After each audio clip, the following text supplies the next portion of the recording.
Hello नमस्कार दोस्तों and good morning to all of you. चलिए फिर शुरू करते हैं 16 जुलाई 2025 के करंट अफेयर। तो सबसे पहला करंट अफेयर है और न्यूज़ भी है दोस्तों। India joins military exercise Talisman Sabre in Australia, जो कि होस्ट कौन कर रहा है? ऑस्ट्रेलिया है।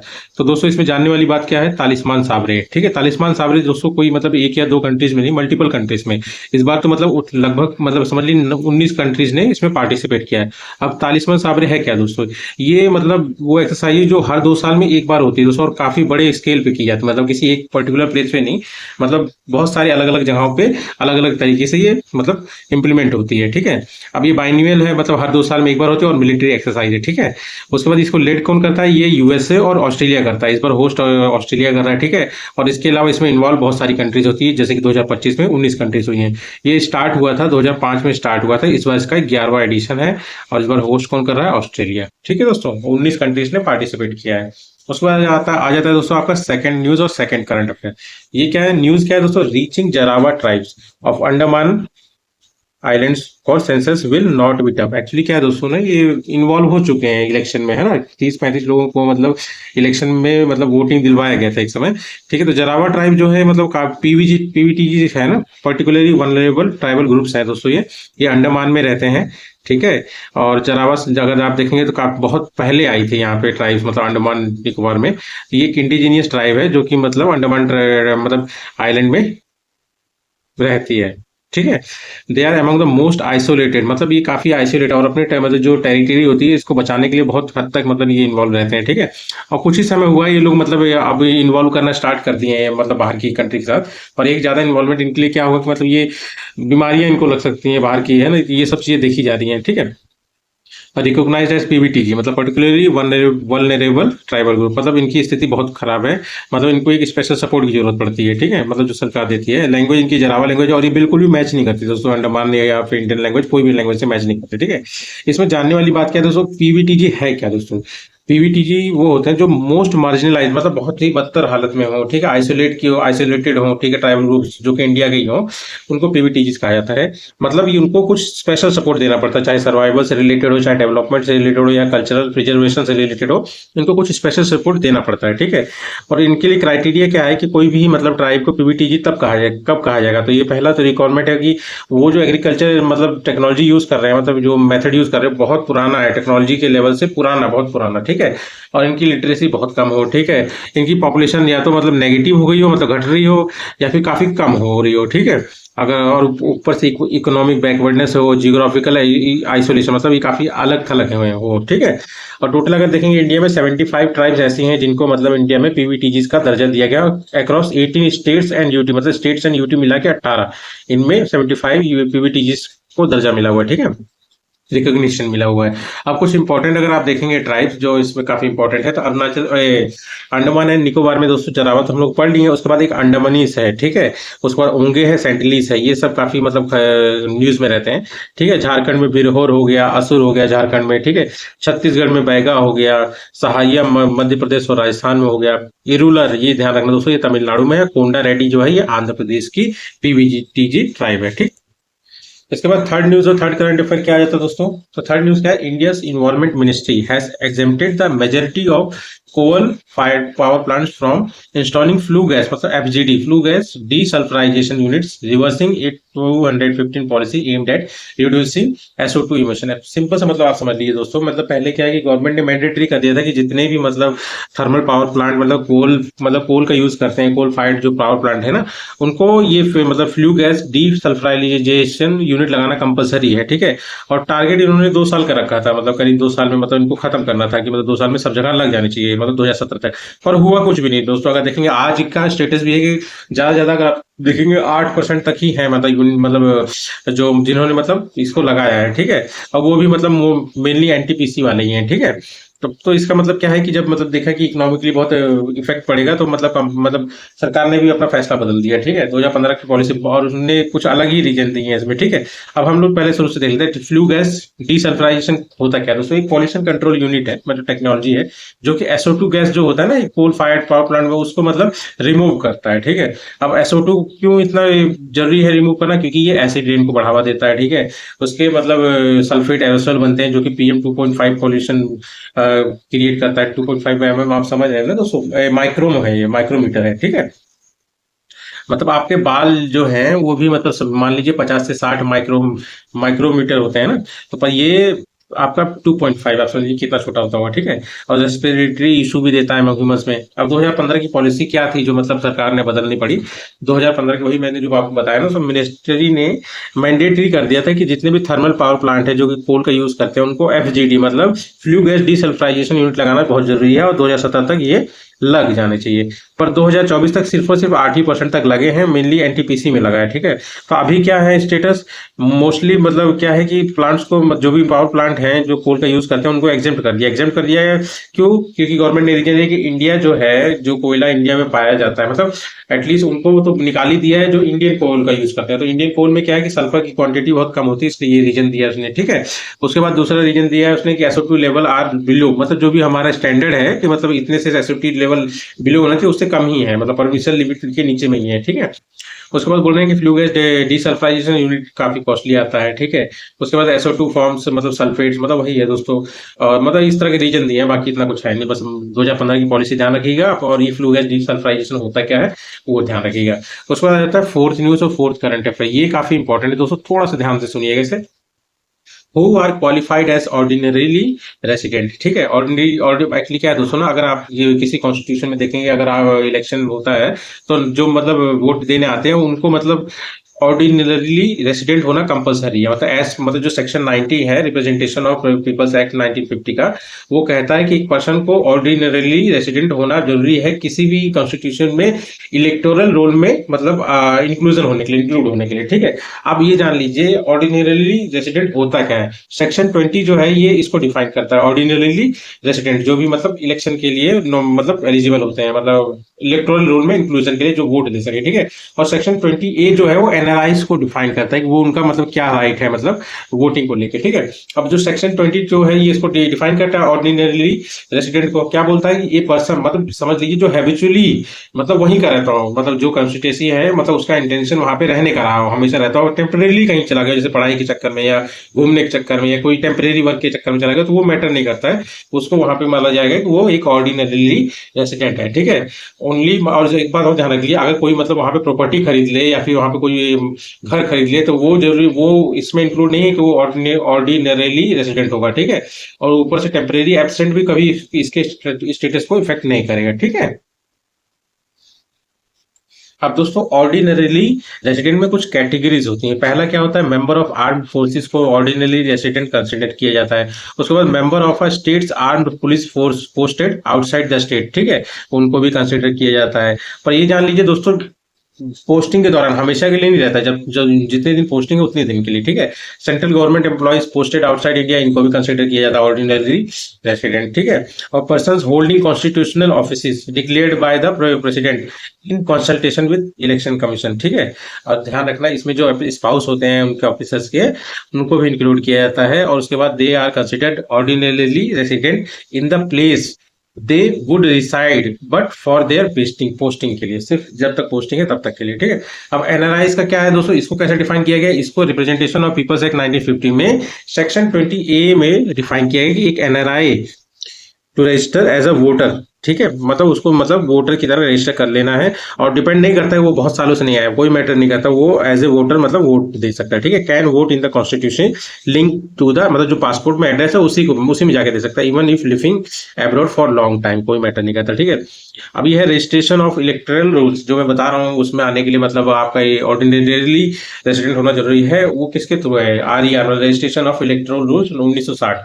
ये कौन कंसर्न में इंप्लीमेंट कराता है, ये दोस्तों इलेक्शन कमीशन करवाता है और सेंट्रल गवर्नमेंट की मदद से करता है। मतलब इसमें क्या है कि किसको इंक्लूड करना है, किसको एक्सक्लूड करना है, सारी चीजें इसमें दी जाती है, ठीक है। उसके बाद आता है फिफ्थ न्यूज और फिफ्थ करंट। दोस्तों ये करंट अफेयर है, ये क्या है दोस्तों, rare white laughing dove spotted in Erode Tamil Nadu. Actually क्या है दोस्तों, ये जो दिखा है ना लाफिंग डव, ये एक्चुअली इसका कलर व्हाइट नहीं है, ये मतलब एक बीमारी से ग्रस्त है, ठीक है। वो बीमारी है दोस्तों ल्यूसिसम। तो हम लोग सबसे पहले बीमारी देख लेते हैं, ठीक है। द बर्ड अपीयर्ड व्हाइट और partially leucistic due to inadequate pigmentation. अब इसमें तीन तरह की होती है, एक अल्बिनिज्म होता है, एक मेलानिज्म होता है, एक ल्यूसिसम होता है। ये बीच का होता है जो इस बर्ड में है, ठीक है, क्योंकि मोस्टली इसका कलर पिंक और येलोइश टाइप का होता है दोस्तों, लाल पैर होते हैं इसके, पर ये किसी बीमारी के कारण ये थोड़ा सा व्हाइट दिख रहा था, ठीक है। पहला है अल्बिनिज्म। इसमें क्या होता है दोस्तों, मेलानिन। मेलानिन क्या होता है दोस्तों, एक पिगमेंटेशन होता है जो कि रिस्पॉन्सिबल होता है मतलब आपकी चमड़ी या फिर आपके बाल या फिर आपकी आइज की कलर के लिए, ठीक है। तो समझ गए ना। तो वो क्या है कि एब्सेंट होता है एल्बिनिज्म वाली बीमारी में। तो इससे क्या होता है कि मतलब जो फर होते हैं, मतलब स्किन जो, जब फर मतलब आपके जो बाल हो गए या आपकी आंखें हो गई या पेल हो गए, इनकी कलर अलग हो जाता है, मतलब स्किन व्हाइट हो जाती है, कलर अलग हो जाते हैं, ठीक है। उसका रिड्यूस्ड, वही है, मेलानिन का प्रोडक्शन कम होता है इसमें, ठीक है। और दूसरी बीमारी क्या है, मेलानिज्म। इसमें क्या है कि मेलानिन की जो क्वांटिटी है ज्यादा होती है, मतलब प्रोडक्शन ज्यादा होता है। इससे क्या है, तो जो आपके बाल काले होते हैं, स्किन भी काली होती है, आइज भी इसमें इफेक्ट करती है, डार्क, ठीक है। और व्हाइट वाले में थोड़ा लो होती है, मतलब लाइट होती है, ठीक है, व्हाइट कलर के, ठीक है। उसको ल्यूसिज्म कहते हैं, पार्शियल लॉस ऑफ पिगमेंट, मतलब बीच का होता है, मतलब कुछ जगह पैचेस दिखेंगे आपको व्हाइट कलर के, है ना। पर इसका क्या है कि इस पे इफेक्ट नहीं पड़ता, पर इन दोनों में आइज के ऊपर इफेक्ट पड़ता है, इसमें आंख पे इफेक्ट नहीं पड़ता, किसमें, ल्यूसिज्म, ठीक है। अब मेलानिज्म मैंने आपको बताया, पर मेलानिज्म का काफी अच्छा रोल भी रहता है दोस्तों, है ना। मेलानिज्म क्या है, जैसे कि मतलब जो अल्ट्रा वायलेट, मतलब जो हार्मफुल अल्ट्रा वायलेट रेडिएशन होती है ना, उसको, उससे बॉडी को बचाता भी है। और मेलानिन एक फैमिली है, मतलब एक फैमिली ऑफ नेचुरल पिगमेंट मान लीजिए, जो कि मतलब मोस्टली ऑर्गेनिज्म में रिस्पॉन्सिबल होता है कलराइजेशन, मतलब जो मतलब स्किन का कलर हो या बाल कलर हो या आंखों का कलर हो, उसके लिए रिस्पॉन्सिबल होता है, ठीक है। तो दोस्तों एक बार हम लोग देख लेते हैं लाफिंग डक दिखती कैसी है। ये देखिए दोस्तों, यही है लाफिंग डक, देख रहे हैं ना, थोड़ा पिंकिश पिंकिश कलर का ही है, रेड मतलब इसके पैर हो गए, उसमें व्हाइट पैच दिख रहा था, मतलब उसमें बीमारी थी ना थोड़ी सी, इसीलिए। अब किसी भी मतलब जो भी मतलब एनिमल्स होते हैं या बर्ड्स होते हैं, उसमें सिंपल आप जान लीजिए वो किस तरह, क्या क्या नाम होते हैं उनके अलग, और क्या स्टेटस है वही जानना होता है। अब लाफिंग डब जो होते हैं, इसके और भी नाम होते हैं, जैसे कि लाफिंग टर्टल डब हो गया, पाम डब हो गया, सेनेगल डब हो गया, लिटिल ब्राउन डब भी कहा जाता है इसे, ठीक है। ये नाम पूछ लेता है कि लाफिंग टर्टल क्या है, ठीक है। लोग लगे मतलब ये तो कछुआ है, तो लाफिंग टर्टल क्या है, एक मतलब पक्षी है, लाफिंग डब। एक्चुअली इसका लाफिंग डब नाम इसलिए क्योंकि ये जब बोलता है ना, तो ऐसा लगता है जैसे हंस रहा हो, हल्का सा एक हंसने की आवाज आती है इसमें, ठीक है। लीस्ट कंसर्न इनकी स्टेटस है। उसके बाद ये मतलब समझ लीजिए जो जहाँ पे मोस्टली पाए जाते हैं, मतलब जैसे वेटलैंड हो गया या फिर डेंस फॉरेस्ट हो गया, यहाँ पे ये लोग नहीं पाते, मोस्टली बर्ड यहाँ पे पाए जाते हैं, माइग्रेटरी बर्ड होती है। ये माइग्रेटरी भी नहीं है, ठीक है, ये वहीं रहता है मोस्टली। ये ड्राई जो स्क्रब लैंड होते हैं या सेमी डेजर्ट रीजन होता है, वहाँ पे पाया जाता है। एग्रीकल्चर एरिया में जो जमीन पे पड़े मतलब दाने वाने होते हैं, उनको खाने का काम करता है, वहाँ पाया जाता है, ठीक है। उसके बाद आज का सबसे इंपॉर्टेंट टॉपिक है दोस्तों, zonal councils have transformed into engines of cooperation. Amit Shah ji बोल रहे हैं, इनका कहना क्या है कि जो जोनल काउंसिल है, जो पहले सरकारें थी उनके समय में अच्छा काम नहीं कर रहे थे, पर हमारे यहाँ जब से हमारी सरकार आई है, तो ये जोनल काउंसिल बहुत बढ़िया काम कर रहे हैं, ठीक है। तो हम लोग के लिए जानने वाली बात क्या है एग्जाम के पर्पज से, कि जोनल काउंसिल होते क्या दोस्तों। जोनल काउंसिल दोस्तों एक स्टैट्यूटरी एडवाइजरी बॉडी, मतलब समझ रहे हैं ना, मैंडेटरी नहीं है, एडवाइजरी है, ये एडवाइस देने का काम करता है, ठीक है। और स्टैट्यूटरी है, मतलब ये कॉन्स्टिट्यूशनल बॉडी नहीं है, मतलब संविधान में इन्वॉल्व नहीं है, इसको किसी एक्ट के थ्रू बनाया गया, ठीक है। इसका काम क्या होता है दोस्तों, ये कोऑर्डिनेशन होता है किसी भी फील्ड में, जैसे कि दो स्टेट्स हो गए या सेंटर या स्टेट्स के बीच में हो गया, कोऑर्डिनेशन के लिए डिफरेंट सब्जेक्ट पे, चाहे एजुकेशन हो, चाहे कोई मैटर मेडिकल से रिलेटेड हो, या फिर कोई पॉलिसी हो, या कुछ भी हो, इंटर स्टेट में कुछ मतलब आदान प्रदान हो, सारी चीजों पे मतलब क्या है कि मतलब सामंजस्य, मतलब कोई अगर डिस्प्यूट हो उसको खत्म करने के लिए ये सारी चीजें काम आती है, ठीक है।